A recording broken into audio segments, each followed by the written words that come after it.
every year we go to Davos, Switzerland. That's this town that the World Economic Forum takes over. Yeah. How would you describe the World Economic Forum for everybody who's watching and listening? It sounds super boring, doesn't it? World Economic Forum. That sounds like economists studying the world. Yeah. Sounds good. Yeah. It's not. These are the masters of the universe. I call them the VVIPs. Yeah. These are prime ministers, presidents, royalty, pop culture stars.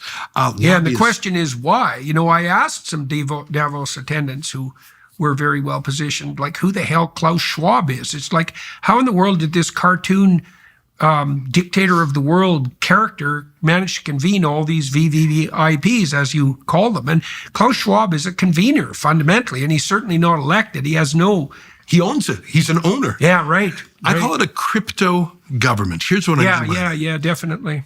You have members of government, Chrystia Freeland, Mark Carney. These are the two leading contenders for Hear Alberta. that? That's Chrystia Freeland and Mark Carney, for those of you who are thinking about voting for them. So a vote for them is definitely a vote for the WEF, and there'll be a lot more about that on this channel soon. They're both board members of the World Economic Forum. Justin Trudeau was a global young leader. Yeah. And Klaus Schwab bragged, and I'm going to say it in his German accent, we have penetrated the cabinet of Canada. And you got to do metaphor intended. You've got to do it in that accent because he really is like a Bond supervillain. That's for sure. It's such a comical, blackly comical reality. But I don't have a problem with rich people meeting to talk. Yeah, well, they're going to. But what do they do there? Here's why I call it a crypto government. Number one, a real government has an independent press. Yeah. Just a scrutinized thing. The World Economic Forum, there's lots of journalists, but they pay to participate. So they'll never be skeptical or accountability journalists. We go, but we are not allowed in. We're kept outside the security perimeter because we ask unvetted questions. So that's where you're always lurking out there on the street, like an ambush squad. That's right, and I'll tell you in a minute some of our favorite catches. Yeah. Number two, in a real government, there's an opposition, and sometimes they rotate people through.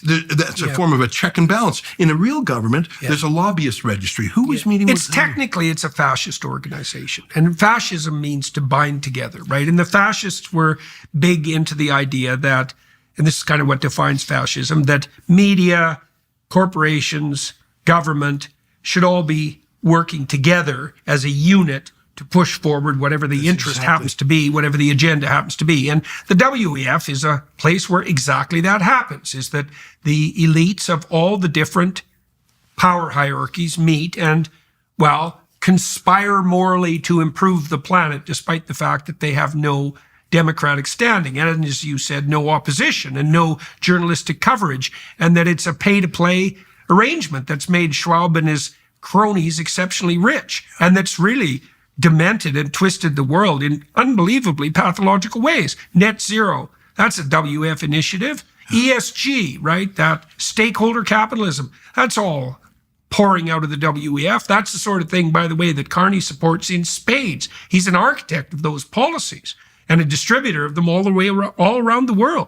Carney believes that 85% of the world's fossil fuels have to remain in the ground, and that somehow magically, Alberta in particular is going to have even better jobs under this new green economy that he can't define, that's going to apparently run on hydrogen of all bloody things, all the pathological idiocies you can possibly imagine.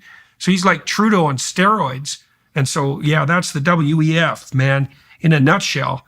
Every stupid idea you can possibly imagine the last 15 years is being promoted by the Davos crowd, all to virtue signal because they're guilty about being, guilty about being rapacious billionaires, I suppose. They could work a little on the rapaciousness and a little less on the virtue signaling.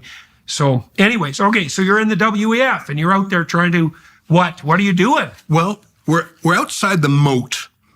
I mean, it's a very high security place. It's hard to get there. They buy up every hotel room in town. So we stay one town over and take the train. Right, so it's isolated to protect. That's right. And so we had to fly to Zurich, take 3 trains up. And we're not allowed in. So we're just on the cold streets. Where do you stay? We stay one town over called Closters. We in an Airbnb typically. And they quintuple the prices that week. Of course. That week, the local airport, the private jet airport, they say that they make their whole year's money in that one week. Yeah, yeah. And if you go and watch the And think private of all jets, the lovely carbon that's being produced, private feeding all the jets, plants. they come in, and it's such a small airport that they drop off the VVIPs, but then the planes have to go fly to another airport to park. And then they come and fly, like it's an extra flight just to park the plane. I've never seen anything more carbon intensive. And then there's helicopters. Probably got slightly greener around Davos. That's right, because of all the CO2. Yeah. You know, they're against fuel and they're against food, even though No. They're against fuel and food for peasants. And that's so they're in their private jets, but you have to take public transit. I was in the streets of Davos 2 weeks ago, and I see a guy handing out energy bars. Like there's a lot of kiosks and people giving away grab bags and goodies, and it's cold, so they give away hot chocolate and tea. So one guy's giving away energy bars, and people are flocking to it. But I notice on some box he has, it says insect protein. Oh yeah. So I said, who are you? What are you? And he actually talked to me for 15 minutes. His company's called Pumbaa. And if you know your Disney movies, there's a character that eats insects called Pumbaa. Right. But on this candy bar, it does not say the word insect anywhere. In the ingredients, in tiny print, it uses the Latin genus and species for the mealworm. Oh, yeah. It's ground up. It's like Adolphinus diaporinus or something. Sounds delicious. I don't think 1 in 1,000 people, 1 in 100,000 people knows what that is. And he was giving them away, and he was saying, there's insect protein in it, but no one heard him. I was there with my camera, and I said, did you hear him? He said there's insect protein in it. And some people were repulsed by it. Others didn't care. They are doing creepy and weird things. Bugs are the right thing to do creepy things with. If you want to eat bugs, I'm not going to say don't. But don't sell it or give it away and hide it. There's a lot of strange things going on in the World Economic Forum. And I feel like you need a T-shirt that says that. A lot of strange things going on in the World Economic Forum. Rebel News. Rebel News were sort of scruffy. And yeah. I mean, I say the drawbridge comes down and these princes walk out onto the town, and we're there. These grubby peasants asking them questions. Out of the gutter. 2 years ago, I think it was, we scrummed Albert Bourla, the CEO of Pfizer. This year, we scrummed Larry Fink, the CEO of BlackRock. They're fun. And we had a lot of questions. We asked 70 questions. I later counted. We walked and talked with Larry Fink for 9 minutes, and we asked 70 questions. He answered 0. In fact, his bodyguard sort of pushed us a bit, and then Fink took out his cell phone, put it right in our face, click. I said, you intimidating me? I'll tell you my name. I'm going to make, it was so weird. Well, you haven't been on social media much, Ezra. But, and Albert Bourla, we were asking real questions. Yeah, we were annoying. I'll grant you that. Yeah. But like my first question to Larry Fink is, have you spoken to the president yet? Are you moving away from ESG? Yeah. And are you going to come to his way of thinking like Zuckerberg did? I really am curious, because Larry Fink is a real... Yeah, because Vanguard has moved away from ESG to some... So it was a real question. Yeah. And then I asked a bunch of questions. I said, are you putting your ideology above shareholder returns?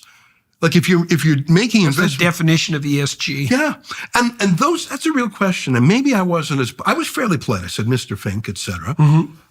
Why would he walk with us for 9 minutes but not deign to give us an answer? And Albert Bourla, the same thing. We said, when did you know that the vaccine didn't actually block transmission? You said it was 100% effective, then 90, 80, 70. So when did you know? I asked him real questions, and my colleague Avi Yamini did too. The fact that we were on the street and not vetted disgusted these men. Both of them had probably done 10 interviews that day, but the interviews were with trusted partners who had actually paid to attend the World Economic Forum. The idea that they would be in an unscripted moment and owe an answer to anyone was beneath them. That contempt, if you ask me what is the World Economic Forum, that's what it is. It's these masters of the universe who like to hang out with other masters of the universe and who have contempt to talk about humanity, but they actually hate people. That's and I've been going for 4 years, and you never know what you're going to get there. Yeah, I'm very afraid that that's exactly the sort of attitude that characterizes Mr. Carney.